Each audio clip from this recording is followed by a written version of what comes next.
people can come, whether it's Hamas or whoever else, and says, no, you're a bunch of occupiers and colonizers and you don't belong here. And every single day we're unearthing discoveries, maybe not as singular as this one in particular, but every single day we unearth discoveries that show no, in fact, just as the Bible describes, the Jewish people have been in Jerusalem for thousands of years.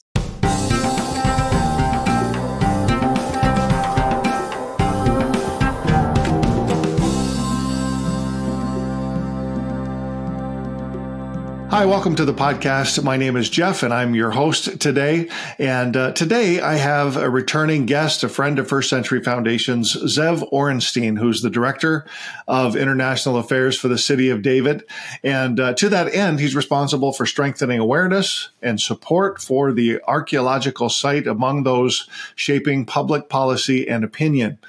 So he's done lots of important stuff, delivered briefings in the White House, the State Department, on Capitol Hill, as well as led in-person tours of the City of David for lots of diplomats, dignitaries, faith leaders, journalists, members of Congress, and other very important people. He's born in the United States, grew up in New Jersey, moved to Israel in 2003, and today lives in Ma'ale Adumim, just outside of Jerusalem. Ze'ev, it's great to have you back on the podcast today. Great to be with you. Well, we want to check in. We want to find out sort of how everyone's doing. And also today, just for the people that are listening, we're, talking about truth. We've been talking about truth in this series, and every once in a while, something happens that helps to underscore the truth about Israel, about the Jewish people, and Israel being the ancestral homeland of the Jewish people. So we're going to talk a little bit about that today as well. But first of all, Ze'ev, how are you and your family doing with everything that's going on there in the land? You know, every day is truly a blessing, even with all the challenges that we face. And right now there are many challenges, but if we frame it in the context of Jewish history, I think one can look back over thousands of years, and it's not the first October 7th that we faced in our history. There are different dates that all sorts of tragic things have befallen our people, both within and outside the land of Israel. But one of the things that we're blessed with today, which we haven't had for much of the last 2,000 years, is we have sovereignty. We have a government. We have an army.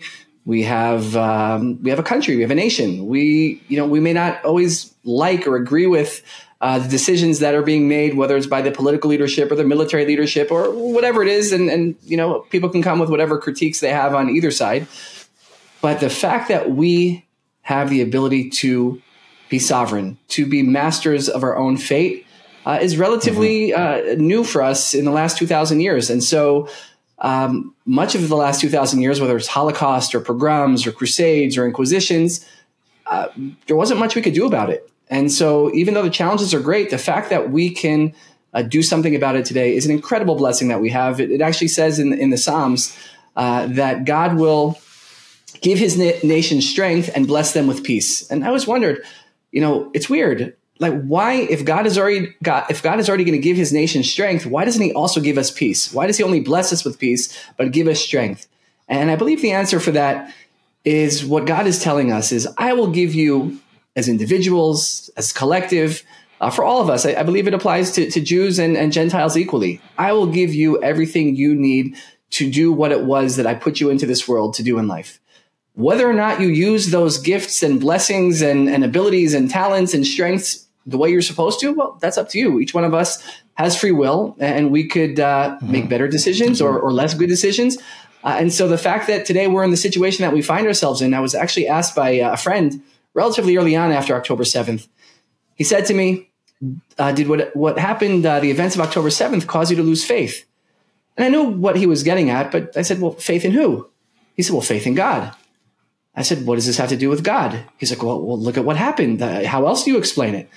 I said, I don't know. I said, God brought the Jewish people back to the land of Israel. He gave us sovereignty. We have a sovereign, independent nation with a government, with a very strong military, with a very good intelligence system. And somehow we kind of blew it and we made some poor decisions. Maybe it was hubris. Maybe it was other things. But God is probably sitting there upstairs saying, I gave you everything you needed. hopefully you're going to learn the lessons you need to learn so that this never, ever, ever happens again. And hopefully, you know, whether you're in Canada or the United States, they'll also learn lessons that it shouldn't happen to you guys either.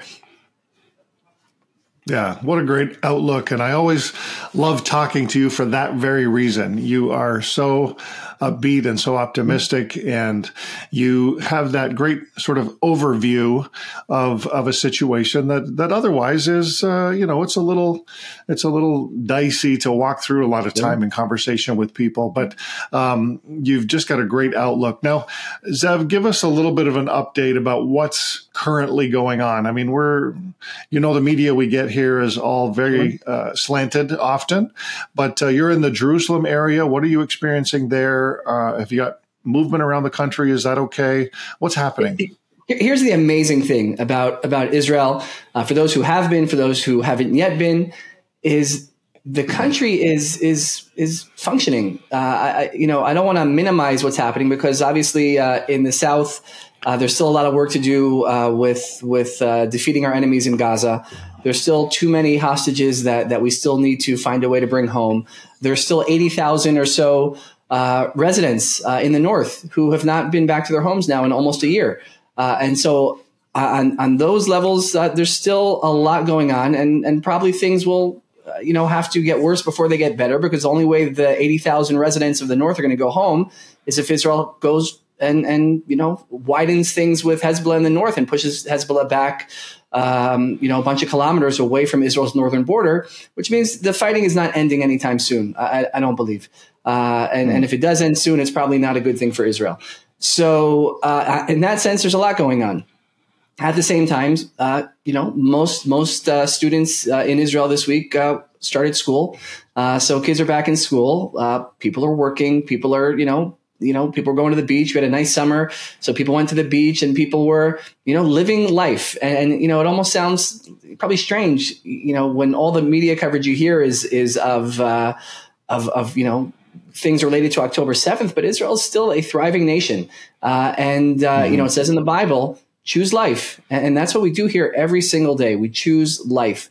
Families continue to grow. Babies are still being born. People are not giving up hope. Maybe we shouldn't have kids. No, people are having kids, having families. We believe in our future of the Jewish people, in the land of Israel specifically. We're not going anywhere.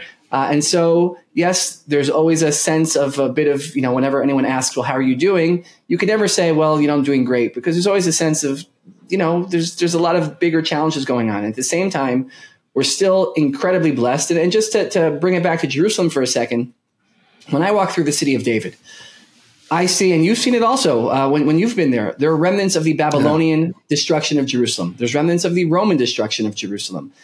And yet the Babylonians are gone, and the great Roman Empire is gone. And Jerusalem is still standing. And the Jewish people are still standing in their capital, in the capital of the state of Israel. And so I found, personally being in Jerusalem, being in the city of David, has given me a lot of reason for optimism and hope, because we have been through this before. It says in the Bible, in the book of Proverbs, that the righteous will fall 7 times and get back up. The wicked fall once and stay down. The question in life, no matter what your faith is, no matter where you're living, you are going to face adversity on a personal level, on a national level. And you know what? The only question that really matters when you face that adversity is, do you stay down or do you get back up? And the story of Jerusalem, the story of the Jewish people, is of a people and a place that has been knocked down time and time again, and yet with scars and all, chooses not to give up, not to give in, to keep getting up, rebuilding, moving forward. Doesn't mean it's not painful. We'll remember what happened on October 7th for the next 2,000 years. We will not forget it. But we move forward and we choose life. And I think that's a message that wherever you are and whatever you're dealing with, not all challenges in life and adversity has to be October 7th level challenges, but everyone faces adversity.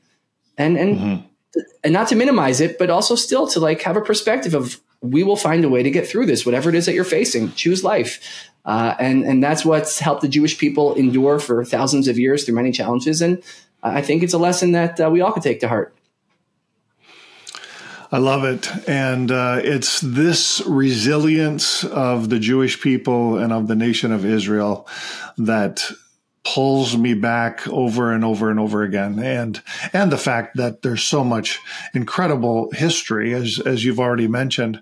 We're going to jump and talk about the city of David right now. I've been there numerous times, as you mentioned. We've done a number of television shows on various parts of the city of David. It's one of my absolute most favorite places in all of Israel. I have to say, every time I come back, there's something new going on, and it is just amazing to be able to walk through history. You talked about, getting knocked down over and over again. The Jewish people getting knocked down over and over again. Really, the land has gotten knocked down over and over again. And it's this amazing science of archaeology that helps us to determine the historicity of everything that's there.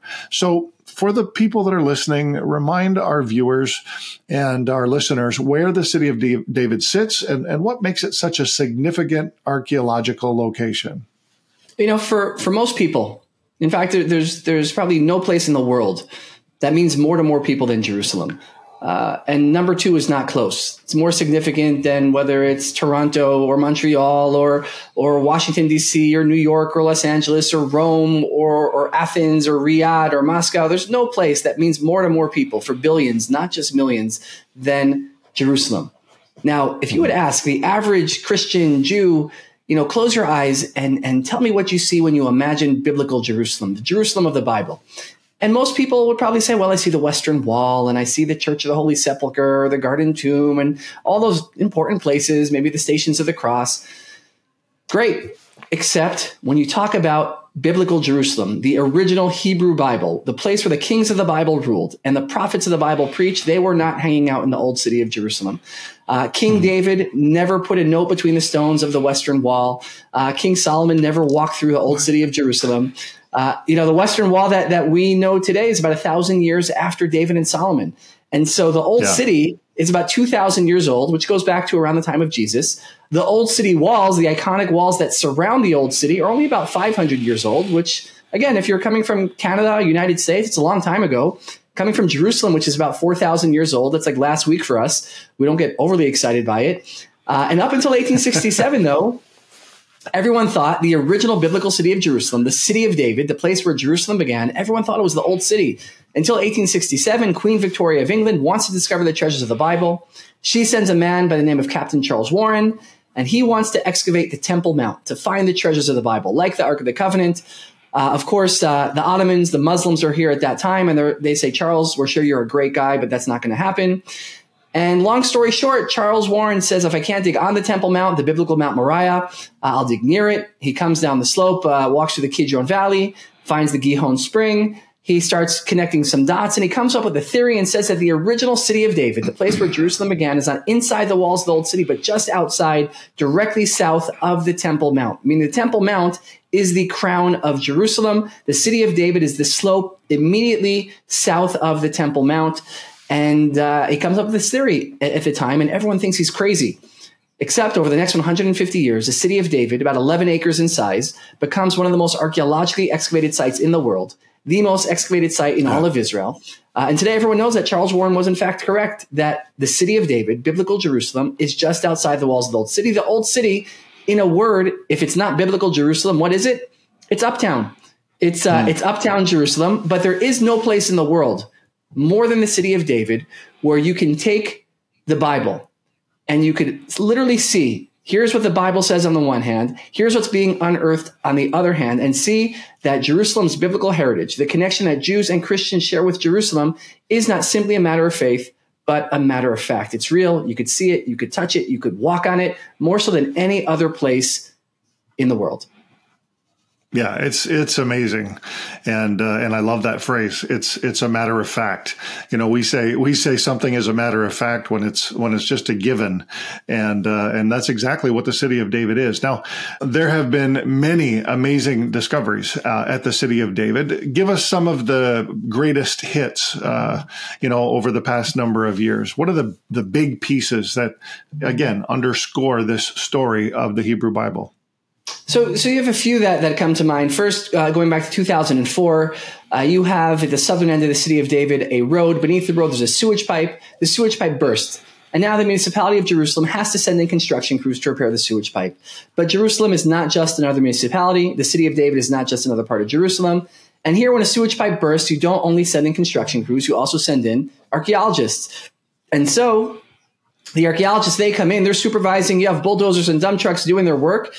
And they begin to hear scraping, scratching. It doesn't sound right. And they end up having unearthed a series of 2,000-year-old steps. 2,000 years ago, again, is time of Jesus, around the time of Herod.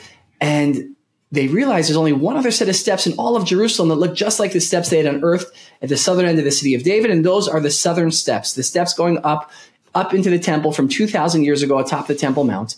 And they realized there must be a connection. And it turns out they discovered that they had found these steps leading down to the pool of Siloam, with deep significance for Christians in the Christian scriptures, and also in the Bible, talking about 3 times a year when all of Israel has to make their way up on pilgrimage to the temple on the Temple Mount. But of course, before you can go up to the temple, you have to wash, cleanse, bathe, go to a ritual bath. The pool of Siloam was the size of about 2 Olympic-sized swimming pools and was made to accommodate, according to the historian Josephus, the millions of pilgrims who were making their way up to the temple on those pilgrimage festivals, which then led to a question the archaeologists had was, if this is the pool of Siloam at the southern end of the city of David, and we know where the temple stood on the Temple Mount, about a half a mile to the north of there, how did the millions of pilgrims make their way up to the temple? And so they widen the excavation, and what they discover has been called one of the most significant archaeological discoveries of the last 100 years. And that is none other than the 2,000-year-old pilgrimage road.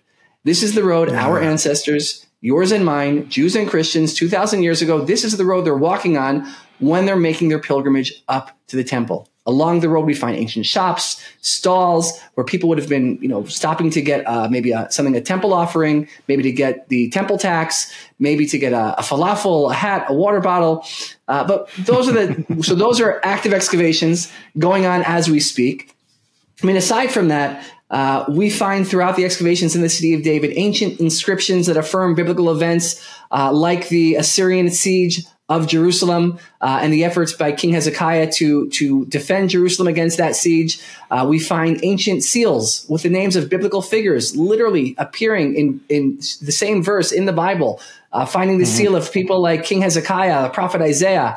And so for many people, the Bible, it's a book of faith. You believe, you don't believe. Yet many people today, they don't just want to believe. They also want to know, are the people who march through the pages of the Bible, were they real people? Were the events recounted in the Bible real events? And the discoveries being made in the city of David every single day allow a person not only to believe, but to know, where the science, the archaeology is affirming so much of Jerusalem's biblical heritage, again, not simply as a matter of faith, but as a matter of fact, every single day in the city of David.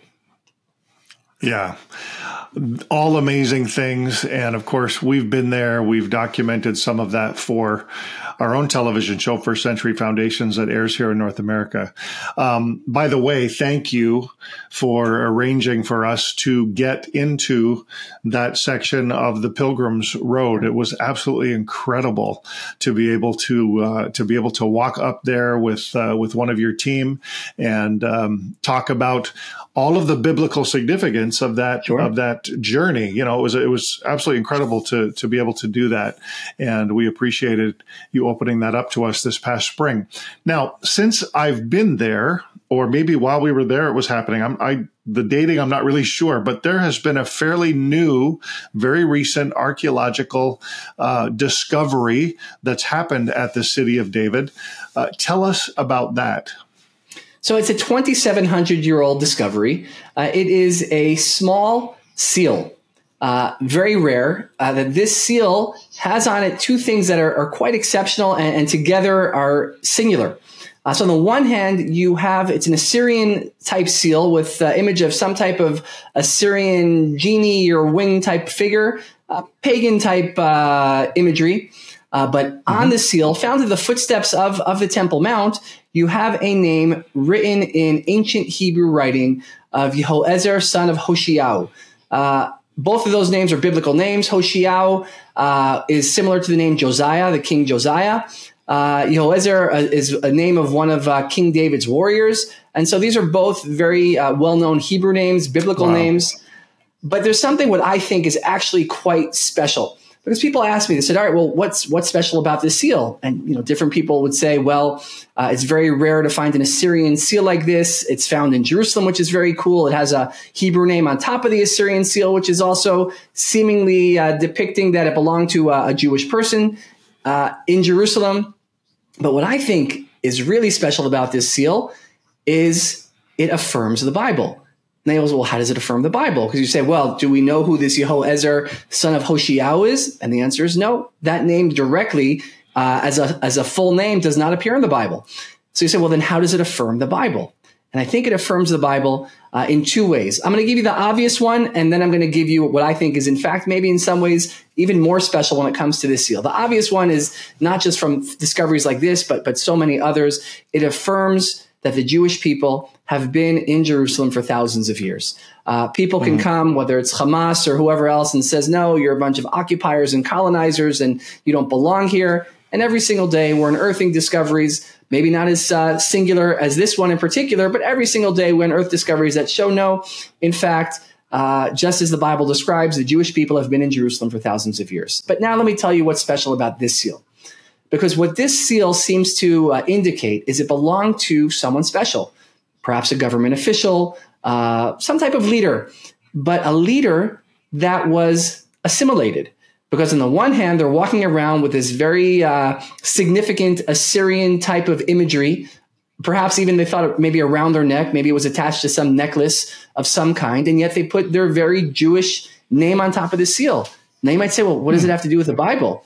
Except if one reads the Bible, in particular places like 2 Kings, Book of Isaiah, it talks about, for instance, the father of Hezekiah, Ahaz. He was very much assimilated into the Assyrian political and cultural influences. That Jerusalem in the time of Ahaz was in fact very much dominated by Assyria, militarily, politically, culturally, spiritually. And so perhaps this seal belonged to someone who was living at that time, and in fact was someone who was largely assimilated into the greater Assyrian culture, even though they were a Jewish figure in Jerusalem. Now, maybe that's not the happiest affirmation of the Bible, but you know what? The Bible's very, very real about these things, and the Bible recounts the highs and the lows. And what made Hezekiah so special was that he pushed back against all of this, that he was fighting against the Assyrian influence and dominance, and he pushed back against it. But this seal likely comes from right before that time, when you still had people who were very much, as the Bible describes, very much influenced by Assyria. And so I actually find that while it might not be a happy thought, this seal very much affirms the biblical account of life in Jerusalem some 2,700 plus years ago. It's in fact not being simply a matter of faith, but a matter of fact. It's in quite very, very real. Mm-hmm. There's some interesting thoughts that I have while you're talking about that. You know, the idea that one of the accusations made against Israel and the Jewish people today is the accusation of apartheid. But it would seem like there's been lots of other cultural influence in the land for many, many years prior to anything, before 1948. So that kind of X's that out. I think the other thing is the idea of colonialism, that there was somehow this move to what's the word I'm looking for? To get rid of, to ethnic cleanse and get rid of people from the land. Actually, we're talking about other influences way back then. Am I off track there? No, I think you're absolutely right. And the interesting thing is that Israel and the Jewish people throughout history have actually been the anti-colonial force in the region. Because if you look, just read through the Bible, whether it was whether it's Babylon or Greece or Rome or Syria, all these foreign powers, they're coming in and trying to impose their way of life on the people of the land, sometimes more successfully, other times less so. But time after time, there is a pushback of saying, no, we actually want to live according to our ancient heritage, our biblical traditions, our God-given values and beliefs. And that's what so often led to conflict with some of these great empires of antiquity. And in many ways, even still to this day, that we are not willing to accept whether it's Islamic, imperialism that they're trying to kind of push their beliefs on the entire region. And we're saying, no, like, we're living in our ancestral homeland and we're going to live according to our beliefs and our values. And I think there are sometimes perhaps even Western forces that also try to do the same from another direction. And there are always people who, like this person who had this seal, Yehoezer, son of Hoshiao, who succumbed to those influences. And there are those who push back against them. And so this is a battle that's been going on for thousands and thousands of years. And this discovery at the footsteps of the Temple Mount, just north of the city of David, is another testimony to the battle that the Bible describes of what is life in Jerusalem and the land of Israel going to be. Are we going to follow our biblical precepts and teachings, or are we going to run after quote unquote foreign gods? And I think it's something that's playing out to this very day. Well, and what I see in Israel this very day is a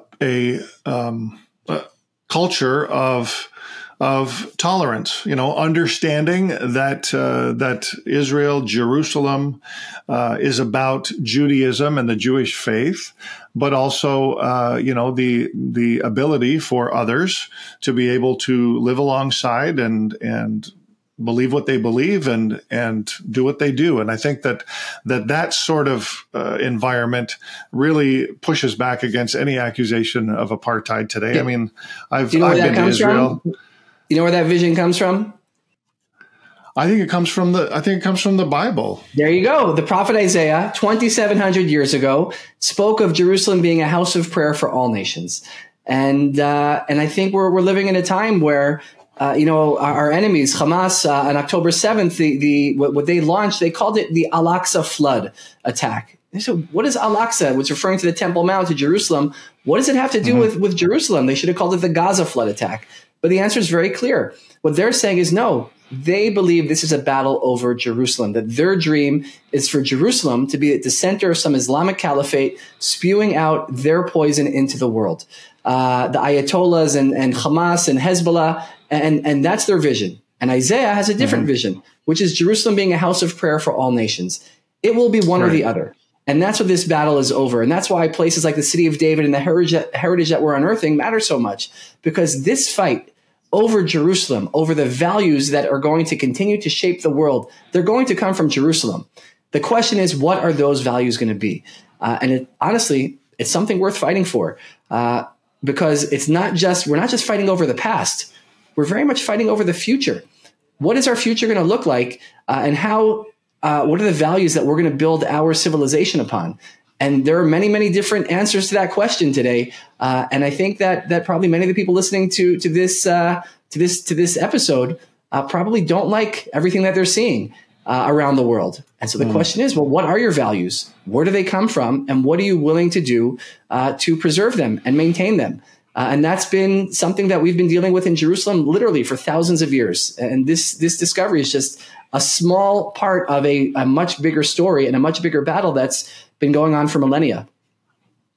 Yeah, no, that's exactly right. And I love the clarity that brings, the fact that the Hebrew Bible, I mean, lots of times you mentioned the Isaiah text and a house of prayer for all nations, but God also speaks to the Jewish people about the alien and the stranger and the foreigner and blessing them and welcoming them 100%. In and caring for them. That's just an underlying theme throughout the whole text. And I agree with you. What we call the Judeo-Christian value system and worldview is something that needs to be sort of brought back to the forefront again, and really affirmed by those who believe it, because it seems like you're losing ground in a lot of ways. I'm talking about sort of North America now and the West because of all of these other influences. And so that's why we love to talk about the truth, about the discoveries that are happening, about how they underscore, the Jewish presence there for the last 27, 2,800, 3,000 years. And it's so important for people, and I think for Christians especially, to hear these things because of the replacement kind of theology that creeps into our belief system, and we need to get back to that. We need to be supporters of Israel and supporters of the land. Why do you think it's important for people who believe the Bible, let's say, not just Christians, but anybody who believes the Bible, to visit the city of David? When a person visits the city of David, and even before a person visits the city of David, when you study the Bible, whether it's in Canada or the United States, Europe, wherever you may find yourself, there's something different when you're in the places where those events happen. As I like to say, when you're in the place where the Bible happened, the words of the Bible come to life. And I'll just give you one small example. The Pilgrimage Road, which we spoke about a little while ago. So in the Psalms, there's 15 chapters from 120 to 134 that all begin with the same words, a song of ascent. Now, if you're in Canada, if you're in the United States, what does that mean? Well, it's a spiritual ascent. You're going to Jerusalem, the temple. It's really holy. But when you're standing in the city of David, the place where Jerusalem began, you're standing along the pilgrimage road. When would the people have been singing those songs of ascent as they're making their way up to the temple? And when you're coming up from the Pool of Siloam at the southern end of the city of David, all the way up along the pilgrimage road, going up to the footsteps of the Temple Mount, you realize it's not just a spiritual description of the pilgrimage. It is actually a physical description because most of the pilgrims were coming from the city of David up to the Temple Mount, which means when you're in the place where the Bible happened, the words of the Bible come to life. The songs of ascent are describing a physical ascent. It's real. You could see it. You could touch it in a way that you don't get anywhere else. Now, can you appreciate that not being in Jerusalem or the land of Israel? Of course you can. But you know what? Our faith, whether you're Jewish or Christian, our faith today is under assault, right? The culture, the media, if you go back 100 years or so ago where the Bible was revered, today the Bible is mocked. People of faith are largely mocked and scorned. Certainly, Canada, in the United States, more so today. In Europe, absolutely. University campuses, it's prevalent. And to be able to walk in a place where you literally see your faith come to life before your eyes, and to be in a place where you see the history and say, wait a second, that the people who have believed this for thousands of years, despite the best efforts of those who sought to denigrate and defame the truth of the Bible, Jerusalem is still standing. The Jewish people are still standing. Christians are still standing. And sometimes we need that reminder. Sometimes it's like pulling into a gas station and you need to refill the tank. And then you go back out into the road and you do what you got to do. But every so often you got to pull in and fill up again and re-energize your batteries and then be able to share that with people. Not everyone's going to make it to Jerusalem. And Jeff, so when you get to come, it's something I think very special because you then get to go and share that inspiration, the significance with people who may not themselves be able to make it here. Please God, everyone will be able to join one day in person here in Jerusalem, come to visit the city of David. But if not, hopefully their friends, family members, pastors, or other people who are influential in their life will do so for them. Yeah, I thank you so much. That analogy of pulling into the gas station, absolutely love that. We had a few years where we couldn't get back to Israel during COVID and all that nonsense that happened, and then we were able to get back. We got sort of our re-infusion, if you will, and then the war started. So it's been a bit of a rocky journey, but I would heartily agree. Anybody watching, anybody listening, you need to get to Israel as soon as you feel it's possible, as soon as you feel safe enough to do so. You need to visit these places. There's just unbelievable history there. And we don't exaggerate when we say the Bible literally comes alive. It really absolutely does.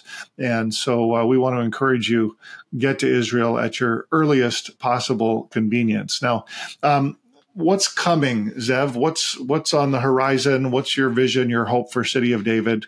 What more are we going to see? I mean, we're hoping within the next 12 months that we're going to complete the initial phase of the Pilgrimage Road excavation, which will allow visitors to the City of David to start a visit at the Pool of Siloam, which is also being excavated as we speak, and literally to walk up the half-mile journey all the way up to the footsteps of the Western Wall, the Temple Mount, the Southern Steps, and to literally walk in the footsteps of our ancestors, to walk in the footsteps of the Bible. And, it's one thing where you find a seal or a coin and it's cool, but it's another thing where you are literally walking in the footsteps where anyone who matters to you going back 2,000 years, anyone who matters to you that was alive 2,000 years ago, they walked on those steps on the pilgrimage road that was going up to the temple. And that's an incredible thing. How many places can you say that, you know what, I'm literally walking in the footsteps of the Bible, in the footsteps of my faith, in the footsteps of everything that shapes who I am, the values I have, the beliefs that I share. It happened here. And God willing, we're going to make that possible for millions and millions of people in the future. In God willing, just another year or so, the initial phase of that, it's going to only get bigger and better as the years go by. But that's something that's going to be incredibly special.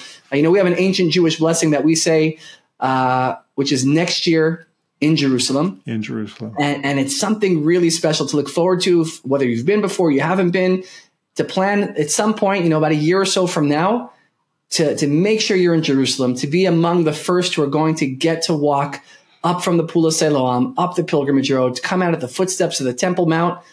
It's going to be special. It's like goosebump, kind of like, you're going to be crying when you walk up those steps. It's tears of joy, but an incredible, incredible thing. Well, I can certainly affirm that. We were so just thrilled to be able to do part of that journey this past spring. And we got it on video. So we want to encourage you, watch First Century Foundations. One of those episodes, you're going to see exactly what Ze'ev's been talking about. And it is amazing, the excavations that were done even up to that point back in April. But I'm so excited to see it all. The Pool of Siloam was much more uncovered than I had ever seen it before back in April. I'm sure that you guys have advanced that even more again, but it's exciting. It's exciting to go back every time and to see what's new and what's been uncovered. And just appreciate so much being able to chat with you about this new, most recent discovery, and great to have you with us. Looking forward to next time. Yeah. Listen, tell people before you go, tell them how they can find out more about the City of David. What's the website? Where can they learn more about all of what we've been talking about? So if you go on YouTube, type in City of David, Ancient Jerusalem, you'll find all the latest videos of discoveries and such. On social media, City of David, you'll find us. We have a website, cityofdavid.org.il. You can do /EN for English, and you'll find everything there. But lots of good content coming out all the time. Perfect. Well, once again, thank you, Ze'ev. Great to have you on the podcast today. Shalom, shalom. Shalom, shalom. Thanks for watching. You can listen to this entire podcast on your favorite audio podcast platform. Find the link below. And while you're at it, don't forget to click subscribe and follow us on Facebook so you can stay connected to First Century Foundations.